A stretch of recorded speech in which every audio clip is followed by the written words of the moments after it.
Bonjour à tous. Alors, j'étais en train de travailler sur ma prochaine vidéo qui va sortir sur ma chaîne secondaire, Le Précepteur, une vidéo qui sera consacrée à Idriss Aberkane. Et en fait, en me replongeant un petit peu dans son livre, il y a quelque chose qui m'a sauté aux yeux et je me suis dit que c'était quelque chose qui valait la peine que j'enregistre cette petite vidéo sans aucun effort de montage et que je vais vous livrer brut, qui concerne notre rapport à l'action. En fait, c'est un sujet qui m'intéresse de plus en plus parce que, en philosophie, il y a un courant qui parle précisément justement du rapport à l'action qu'on appelle le pragmatisme, qui est un courant de philosophie américaine. Et on sait que les Américains, culturellement, sont beaucoup plus attachés à l'action que nous le sommes sur le vieux continent. Et en fait, notre point de vue de Français, notre point de vue d'Européens, souvent nous fait prendre la philosophie de l'action, nous fait prendre le pragmatisme pour finalement un comportement de bourrin, de personnes qui ne réfléchissent pas, de gens un peu bas de plafond qui ne sont préoccupés que par le confort de la matière, l'accumulation des richesses, etc. Et en fait, je pense que cette manière de voir les choses est finalement assez réductrice, qu'elle nous empêche en quelque sorte d'évoluer. Je veux dire par là que en France, on a la culture de la théorie, on a la culture de l'abstrait, on a la culture de l'intellect. C'est vrai que la France est un pays particulièrement riche en termes de culture, en termes d'art, de science, de philosophie, et on a quand même ce goût de la théorie, de la théorisation même, qui fait qu'on peut passer des heures et des heures à discuter sur un sujet, mais finalement sans avoir rien changé à quoi que ce soit au monde qui nous entoure par notre action. D'ailleurs, souvent, on réfléchit beaucoup à ce qu'on va faire alors qu'il suffirait de le faire pour voir si c'était une bonne idée. Pourquoi? Parce qu'on a peur des conséquences. Donc on va souvent rattacher ça à une forme de prudence. C'est de dire, on n'agit pas sans avoir réfléchi. D'abord on prépare, on théorise et puis ensuite on agit. Et en fait, ça, je pense que c'est une erreur absolument fondamentale qui consiste à croire qu'on peut savoir comment le réel va réagir à notre action avant de l'avoir expérimenté. Et, euh, et ça, c'est souvent lié à une forme d'arrogance qui est de penser qu'on peut anticiper les effets de quelque chose juste sur la base de notre réflexion, comme si finalement on possédait la science infuse et qu'il suffisait de théoriser pour bien agir. Et en fait non.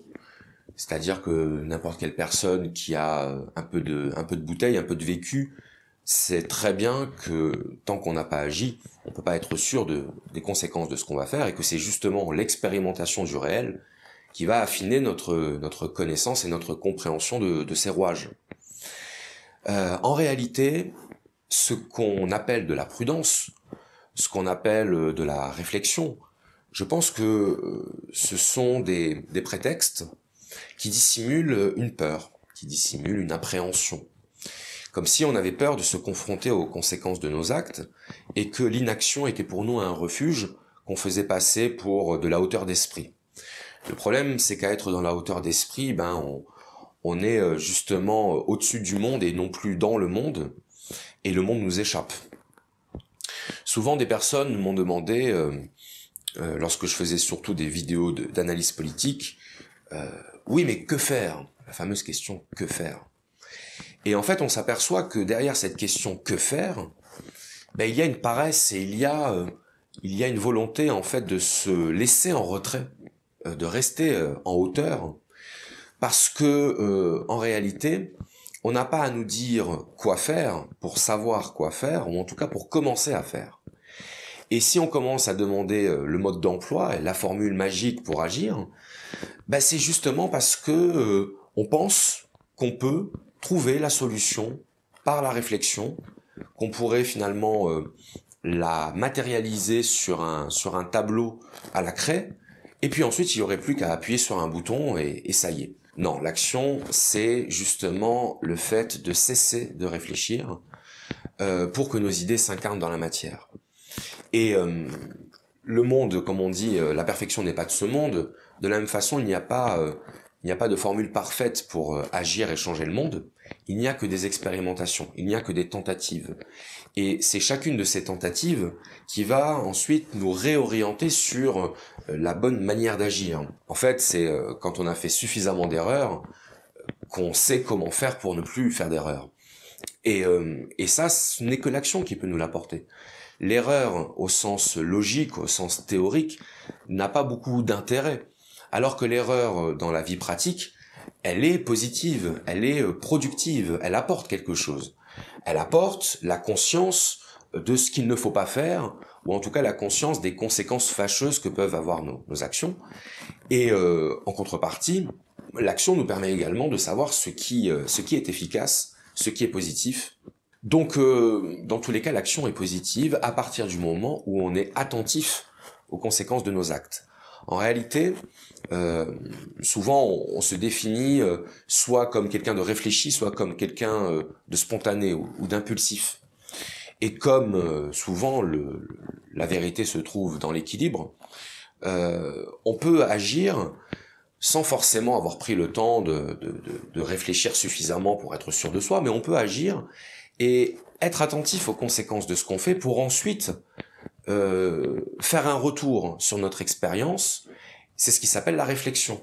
Quand on fait le bilan d'une expérience, généralement, on tire les enseignements, mais des enseignements qui ne nous apparaissaient pas alors qu'on était dans l'action. Précisément, l'enseignement, c'est le résultat de l'action, et non pas le présupposé de l'action.